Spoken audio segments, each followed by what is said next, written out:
అలాగే మనం ముందుగా గ్రైండ్ చేసి పెట్టుకున్న మసాలా ఉంది కదా, అదంతా కూడా ఇప్పుడు వేసేసుకోవాలండి. ఇప్పుడు ఒక 2 స్పూన్స్ అయితే కారం వేసుకుంటున్నానండి. మీకు సరిపడా కారం అయితే వేసుకోండి. సో ఇది కూడా బాగా మిక్స్ చేసేసి కొంచెం మగ్గనివ్వాలన్నమాట.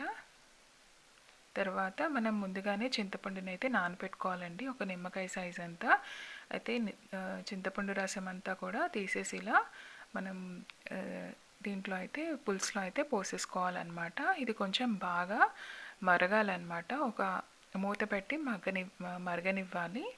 సో ఇప్పుడు ఈ మరుగుతున్న పులుసులో అయితే మన చేప ముక్కలు వేసేసుకోవాలన్నమాట, ఒక్కొక్కటిగా వేసేసుకొని ఉడకనివ్వాలన్నమాట. ఒక 15 మినిట్స్ మీడియం ఫ్లేమ్లో అయితే ఉడకనివ్వాలండి ఇది. ఇప్పుడు ఒక 15 మినిట్స్ తర్వాత చూడండి,